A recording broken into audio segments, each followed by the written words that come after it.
ইলিশ মাছের যে দাম 5,000, 6,000, 4,000, 3,000 টাকা আলি, যেটা ইলিশ মাছ আলি। আর সাধারণ যেটা এটা 500, 600, 800, ওটা ইলিশ মাছ মনে হয় না। ওই ইলিশ মাছ খাওয়ার চেয়ে পুঁটি মাছই খাওয়া ভালো।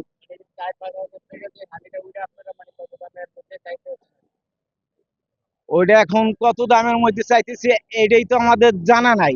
এখন যদি ওই ইলিশ মাছটা দেওয়া বন্ধ করে ভারতে, তাহলে অবশ্যই কমে, সাধারণ মানুষ কমে খাইতে পারবে।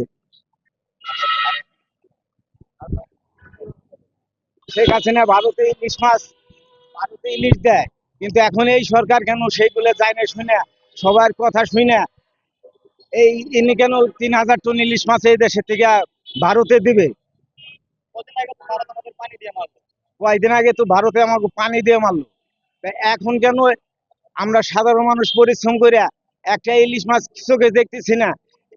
এখন কেন এই 3,000 টন ইলিশ মাছ যদি এই দেশে দেয়, প্রত্যেকটা গরিব মানুষ প্রত্যেক ঘরে ঘরে একটা করে মাছ পাবে। ইলিশ মাছ খাইছি 10 বছর আগে হয়েছে। এই 10 বছরের ভিতর তো ইলিশ মাছ দেখি না। শেখ হাসিনা দিয়ে গেছে। এখন তো যখন শেখ হাসিনা নাই এই দেশে, সে ক্ষমতাও নাই, এখন আমরা আশা করছি যে এখন আমরা ইলিশ মাছ পাবো কম দামে, পরিস্থিতি সাধারণ মানুষ খাইতে পারবো কাজ কাম করে। কিন্তু সেই হিসেবে তো এখন দেখতেছি যে আবারও 3,000 টন ইলিশ মাছ ভারতে দিতে চাইতেছে। আচ্ছা, এই মাছদের দিতে এই বিষয়ে আপনার কি বলার আছে কিছু? এই বিষয়ে এই বিষয়ে বলবো না কেন, যে সে কেন এই মাছগুলো আমাদের দেশে থেকে দিবে? আপনি কি বলবেন? হ্যাঁ, সেই সেই কথাটাই তো আমাদের সাধারণ মানুষের সবার একই দাবি, যে এতকাল আমরা ইলিশ মাছ খাইতে পারতেছি না, শেখ হাসিনা দিয়ে গেছে। কিন্তু এখন আমাদের আশা যে এখন এই সরকার আসছে, এই সরকারের মাধ্যমে আমরা ইলিশ মাছ কম দামে সাধারণ মানুষ আমরা সবাই ঘরে খাইতে পারবো। এটাই তো আমাদের দাবি, এটাই তো আমাদের আশা। আচ্ছা চাচা, আপনার কি অনেক ইলিশ মাছের অভাব বাংলাদেশে আছে? এটা কি মনে হয় আপনার, নাকি ইলিশ মাছ অ্যাভেলেবেল আছে? ইলিশ মাছের অভাব ছিল না, কিন্তু এখন এই কয়েক বছর ধরে দেখতেছি ইলিশ মাছের অভাব। অভাব হলে ভারত কিভাবে এত হাজার হাজার টন ইলিশ কিভাবে দেয়?